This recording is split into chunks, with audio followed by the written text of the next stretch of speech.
काय नेमका उपक्रम आहे, कशा पद्धतीने वाढदिवस साजरा होतो? खरं म्हणजे आज महाराष्ट्रातला शेतकरी उद्ध्वस्त झालाय. जमिनी खरवडल्यात, गुराढोरांचं नुकसान झालंय आणि अशा वेळेला आपण उत्सव साजरा करणं हे मला वाटतं संयुक्तिक वाटलं नाही. आणि म्हणून वाघे गव्हाण नावाचं परांड्यामध्ये धाराशिव जिल्ह्यात गाव आहे. हे ॲक्च्युली कलेक्टरकडूनच माहिती घेतली की कुठल्या गावात एखाद्या प्रतिनिधी स्वरूपात मला जायचं आहे. आणि मग जिल्हाधिकाऱ्यांनी वाघे गव्हाण येथे मोठ्या प्रमाणावर नुकसान झालंय आणि म्हणून त्या गावात जाऊन तिथल्या शेतकऱ्यांशी संवाद साधणार आहे. तिथल्या परिस्थितीची पाहणी करून शेतकऱ्यांना सरकारनं दिलेलं पॅकेज त्याची माहिती देणं आणि आणखी शेतकऱ्यांना काही सरकार म्हणून सूचना करायच्या असतील तर त्या समजून घेऊन राज्याचे मुख्यमंत्री माननीय देवेंद्र फडणवीस साहेबांकडं त्या पोचवणं आणि सरकारला पुन्हा ताकदीनं या सरकारची शेतकऱ्याची काळजी घेणं, त्याला ताकद देणं, यासाठी या आजच्या भेटीचा दौऱ्याचा निश्चितपणे उपयोग होईल. काँग्रेसचे प्रदेशाध्यक्ष आहेत हर्षवर्धन सपकाळ, ते असं म्हणतात की देवेंद्र फडणवीसांची मोडस ऑपरेंडी ही नथुराम गोडसेंप्रमाणे आहे. नाही, मला वाटतं एकदम एका मंडलाध्यक्ष किंवा तालुकाध्यक्षाच्या पण लायकीचं असं हे नेतृत्व वाटत नाही. त्यामुळे त्याने बोलणं याचं कोण सिरियस महाराष्ट्रात घेते सांगा मला. आणि अशा प्रकारची जर बोलले नसते तर तुम्ही बातमीही केली नसती. त्याच्यामुळे असं वायफळ काहीतरी बोलायचं आणि बातमीत राहायचं, लोकांचे प्रश्न शेतकऱ्यांच्या प्रश्नांकडे दुर्लक्ष करायचं. देवेंद्रजी अशा वाचाळ वीरांना त्या ठिकाणी महत्त्व देत नाही, आम्ही देत नाही. देवेंद्रजींची मोडस ऑपरेंडी काय आहे हे महाराष्ट्र गेले 20-25 वर्ष पाहतोय. मागच्या 5 वर्षाच्या मुख्यमंत्र्याच्या कालावधीमध्ये महाराष्ट्रात त्यांनी कशा पद्धतीनं कार्यपद्धती त्यांची माहीत आहे आणि आताही दोन्ही पक्षांना बरोबर घेत महाराष्ट्र विकासाकडे नेत आहे. त्याच्यामुळे त्यांची कार्यपद्धती महाराष्ट्राला माहीत आहे. सकपाळाच्या आम्हाला सर्टिफिकेटची किंवा त्यांनी काही बोलण्याची आवश्यकता नाही ज्याची आम्ही दखल घ्यावी. साहेब, खरं तर मुस्लिमांसाठी भारत युद्धाचं घर आहे, बाबासाहेब आंबेडकरांनी पुस्तकात लिहून ठेवलं आहे, असं पडळकरांनी खळबळजनक विधान केलेलं आहे. नाही, मी काय ऐकलं नाही अजून. काय नेमकं वक्तव्य त्या ठिकाणी केलं तो संदर्भ तपासून मग मी याच्यावर भाष्य करू शकेन. खरं तर संघाला 100 वर्ष पूर्ण होत आहेत, मात्र खरगेंचे पुत्र आहेत प्रियांक खरगे, त्यांनी मुख्यमंत्र्यांना पत्र लिहिले करण्याचे. त्याचं म्हणणं आहे की शाळेमध्ये जी शाखा चालतात, राष्ट्र स्वयंसेवकांचं जे काम चालतं त्या सगळ्यांवरती आता बंदी आणली पाहिजे त्यांचं म्हणणं आहे. नाही, मला वाटतं जर चांगले विषय असतील, देशहिताचे राष्ट्रभक्तीचे काही विषय असतील आणि त्याचं शिक्षण जर कुठं दिलं जात असेल तर कोणाच्या पोटात दुखायचं काही कारण नाही. कारण शेवटी सरकार असतात ती त्या ठिकाणी देशहितासाठी काम करतात, देशभक्तीसाठी करतात, राष्ट्रभक्तीसाठी करतात. आणि जर चांगले विचार त्या ठिकाणी केवळ संघाच्या माध्यमातून आले म्हणून नाकं मुरडण्याची आवश्यकता नाही. चांगले विचार असतील संघाचे तर त्याचा प्रचार झाल्यास त्याचं स्वागत केलं पाहिजे. साहेब, एकनाथ शिंदे यांच्या ज्या योजना आहेत त्या थंड बसतात दिसत आहेत. आनंदाचा शिरा असेल, माझी शाळा असेल, यावर लाल शिरा असते. नाही, मला वाटतं शेवटी आपण घर चालवताना पण संसार चालवताना आपण सगळं बजेट बघतो, त्याप्रमाणे आपण नियोजन करत असतो. शेवटी राज्य सरकार एक कुटुंब आहे, ते कुटुंब चालवायचं असतं आणि मग ते चालवत असताना आजची प्रायोरिटी काय, नंतर काय केलं पाहिजे, पुन्हा काय केलं पाहिजे असं ठरवून आज प्रायोरिटीचे विषय जे आहेत. आज शेतकरी त्या ठिकाणी उद्ध्वस्त आहे आणि शेतकऱ्याला आज 31,000चं पॅकेज त्या ठिकाणी दिलेलं आहे आणि त्याच्यामुळे शेवटी लोकांच्या पैशातनंच या ठिकाणी लोकांना द्यायचं असतं आणि त्याच्यामुळे काही योजना येतात, काही थांबतात, पुन्हा नव्यानं चालू होतात. त्याचं राजकारण करण्याची आवश्यकता नाही. सगळ्या योजना पुन्हा त्या ताकदीनं जनतेच्यासाठी असतील. भाऊ, खरं दिवाळी तोंडावरती आहे. राष्ट्रवादीचे आमदार आहेत संग्राम जगताप, त्यांनी विधान केलं की दिवाळीमध्ये खरेदी ही फक्त हिंदूंकडनंच केली पाहिजे, हिंदू बांधवांनाच त्याचा फायदा झाला पाहिजे. नाही, मला वाटतं त्याच्या मागची भावना आहे की स्वदेशीला महत्त्व द्या, आत्मनिर्भर व्हा आणि त्यातनं त्याची आलेली ती प्रतिक्रिया आहे.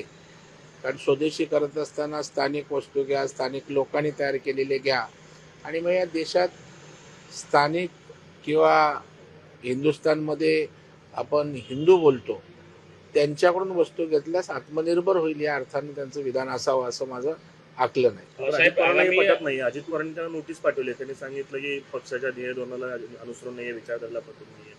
अजित पवारांना पटत नाही. आता अजित पवार पक्षाचे प्रमुख आहेत.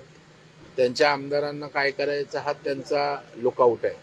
आता त्याचं उत्तर काय देत आहेत आपण पाहूया. अजित पवारांचं म्हणणं आहे की 2029ला संग्राम जगतापांना भाजपकडनं निवडणूक लढवायची आहे आणि त्यामुळे अशा पद्धतीची ते विधानं करतायत. खरं तर भाजपकडनं निवडणूक लढवायची असेल किंवा भाजप त्यांचं स्वागत करेल जर असं जर असेल. नाही, मला वाटतं आता तर आम्ही महायुतीमध्ये आहोत. आताच लगेच दुसऱ्या आमच्या मित्र पक्षाचा आमदार आमच्याकडून लढणार किंवा येणार असं बोलणं मला वाटतं महायुतीसाठी त्या ठिकाणी संयुक्तिक नाही आहे. त्याच्यामुळे महायुती म्हणून आम्ही लढणार आहोत आणि त्याच्यामुळे मित्र पक्षाच्या आमदाराच्या बाबतीत असं वक्तव्य करणं मला वाटतं योग्य नाही. देवेंद्र फडणवीसांची तुलना जी आहे ती नथुराम गोडसेंच्या विचारांची एकजूट आहे असं काँग्रेसचे प्रदेशाध्यक्ष काँग्रेस प्रदेशाध्यक्षाचं डोकं फिरलेलं आहे आणि त्याच्यामुळे तेच माथे फिरूसारखे वल्गनाने वक्तव्य करायला लागलेत.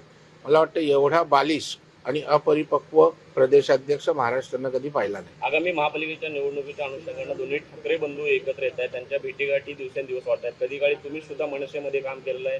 राज ठाकरेंचा जवळून तुम्हाला अनुभव आहे. काय परिणाम होईल काय वाटतंय? मुंबई असेल, ठाणे असेल, अजिबात काडीचा परिणाम होणार नाही. याचं कारण महाराष्ट्रातल्या जनतेने विधानसभेमध्ये महायुतीला जनाधार दिलाय. विशेषतः मुंबईमध्ये आपण बघाल की महायुतीचे आमदार मोठ्या प्रमाणावर आलेत. आमचा भारतीय जनता पार्टी असेल, शिंदेसाहेब असतील आणि दादा यांचेच आमदार मोठ्या प्रमाणावर आलेत. मतदानाची टक्केवारी आपण बघा आणि आज मुंबई झपाट्यानं बदलते. आज मुंबईमध्ये अटल सेतू असेल, मोनोरेल असेल, मेट्रो रेल असेल, कोस्टल रोड असेल. आज मुंबईचा चेहरा बदलतोय. आपण गेल्याच आठवड्यात बघाल की अंडरग्राऊंड मेट्रो सुरू झाली आणि तेव्हा मुंबईकरांच्या प्रतिक्रिया आपण ऐका, विशेषतः महिला भगिनींच्या. आमच्या अंजली भागवतनी पण प्रतिक्रिया दिली की मी पहिलं प्रॅक्टिसला जाताना मला 2.5-3 तास लागायचे यायला, आता 40-45 मिनिटात जाणार आहोत. या बोलक्या प्रतिक्रिया आहेत ना. आणि जर समोर मुंबई बदलताना दिसते, इन्फ्रामॅन म्हणून देवेंद्रजी त्या ठिकाणी काम करतायत आणि 30-35 वर्ष तुम्हाला लोकांनी तपासलंय ना. त्याच्यामुळं आता तुम्ही बाळासाहेबांची ना विचारधारा जमलीत ना मुंबईकरांचं किंवा मराठी माणसाचं प्रेम राहिलं. त्याच्यामुळे आता आम्ही लोकांना डिलिव्हरी देतोय. लोक त्यामुळे आमच्याच मागे उभे राहतील.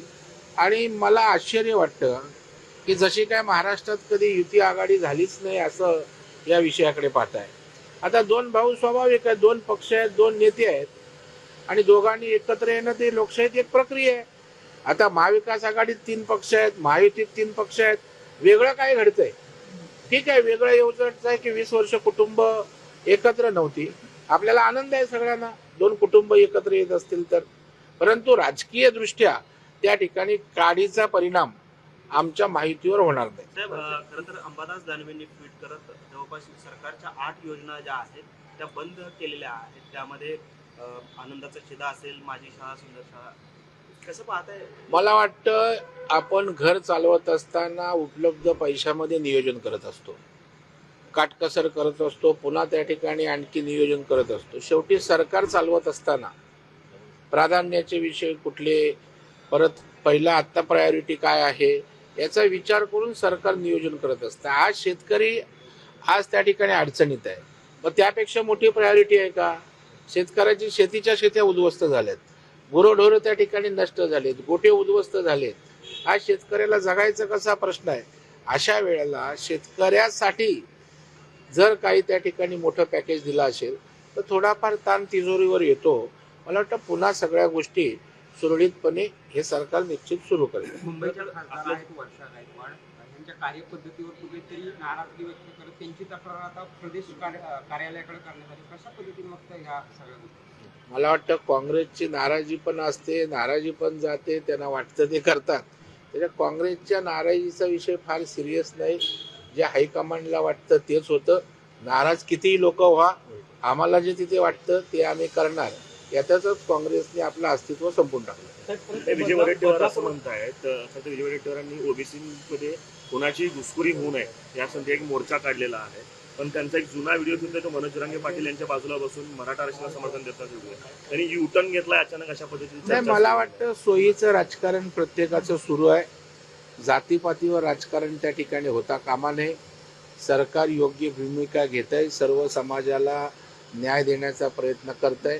परंतु काही लोकांना राजकीय दुकानदाऱ्या करायच्या आहेत. ते अशा पद्धतीनं पहिली एक भूमिका आता एक भूमिका, जसं वारं वाहील तसे वडेट्टीवार त्या ठिकाणी वाऱ्याबरोबर वाहत असतात. साहेब, गोपीचंद पडळकर असं म्हणतात की मुस्लिम जे आहेत ते भारताला युद्धाचं घर मानतात आणि हे डॉक्टर झालं बाबासाहेब ना, आंबेडकरांनीच लिहिलंय. बोललो. बदलापुरात जो आहे शिंदेना धक्का दिलाय तर आपल्या भाजपनं धक्का दिलाय. अजित पवार यांच्या पक्षाची युती करण्याची देखील घोषणा करण्यात आली. नाही, मला वाटतं हे बघा, महायुतीच्या संदर्भात तिन्ही नेते तिन्ही पक्ष आम्ही आग्रही आहोत, ती आमची भूमिका आहे. आणि माननीय मुख्यमंत्री देवेंद्र फडणवीस साहेबांनी महायुतीचे प्रमुख म्हणून त्यांनी भूमिका स्पष्ट केली की आम्हाला महायुती म्हणूनच लढायचं आहे. पण स्थानिक पातळीवर जर तुल्यबळ सगळेच जण असतील तर सामोपचारानं समन्वयातनं त्या निवडणुका लढवल्या जातील, कोणावर टीका टिप्पण्या होणार नाहीत. एवढी समंजसपणाची भूमिका त्या ठिकाणी आमच्या तिन्ही पक्षांची आहे. तथापि आमची बेसिक सगळ्यांची मानसिकता शक्य तेवढ्या ठिकाणी माहिती व्हावी. साहेब, एक प्रश्न असा आहे की धर्मराव आत्राम जे म्हणतात की 5 कोटी रुपये भाजपने दिले आणि अमरीश रावला माझ्या विरोधात डमी उमेदवार म्हणून उभं केलं. दुसरीकडे जयकुमार गोरे सांगोल्यात म्हणाले की माझ्यामुळेच किंवा भाजपमुळेच बाबासाहेब देशमुख जे शेकापचे उमेदवार ते निवडून आले. कुठेतरी भाजप आपल्याच मित्रपक्षांसोबत कुरघोडी करताना पाहायला मिळते. अशा 2 घटना समोर आलेल्या आहेत. नाही, आता याच्यातली सत्यता पडताळणं आवश्यक आहे. कोणी स्टेटमेंट दिली म्हणजे लगेच ते झालं असं काय मानायचं कारण नाही आहे. आणि राजकारणामध्ये अशा प्रकारचं भारतीय जनता पार्टीचा इतिहास तपासला तर सोबत राहून त्या ठिकाणी कधीच कुरघोड्या करणार नाहीत. आणि राज्याचं समंजस नेतृत्व आहे. आणि आपण बघताय की जेव्हा महायुतीचं सरकार चालवायचं असतं त्यावेळेला सगळ्यांना विश्वासात घेऊन काम करावं लागतं. आणि देवेंद्रजी ते करतायत, त्याच्यामुळे आशा बोलण्यात काही तथ्य नाही. आता रवींद्र दंगेकरांची एकनाथ शिंदेनी भेट घेतली. ते म्हणतात की महायुतीत दांगला नको. ते जे एकनाथ शिंदे म्हणजे कुठेतरी समजवण्याचा प्रयत्न करतायत आपल्या सहकार्यांना. रवींद्र दंगेकरांना व्यसन घालण्याची आवश्यकता होती. पहिलं सुटारू होते, आता एकनाथ शिंदेकडे असल्यामुळे त्यांना शिस्तीतनी चौकटीतच काम करायला लागलं. साहेब, एक प्रश्न, गणेशोत्सवाप्रमाणे छटपूजेला देखील आता सवलती मागण्यात येत आहेत. कुठेतरी महापालिकेवर ताण पडणार आहे या गोष्टींचा? नाही, हे बघा, प्रत्येक आपल्या हिंदूंचे सण उत्सव साजरे झाले पाहिजेत. नक्कीच आपल्या उत्सवाने ताण पडतो, परंतु शेवटी यंत्रणा यांचा विषय, तो ताण हाताळण्याची क्षमता ही मुंबई महापालिकेत आहे. परंतु पूजा उत्सव करणाऱ्यांनी पण जास्तीत जास्त चांगलं नियोजन करून यंत्रणांवर ताण पडणार नाही याची काळजी घ्यायला.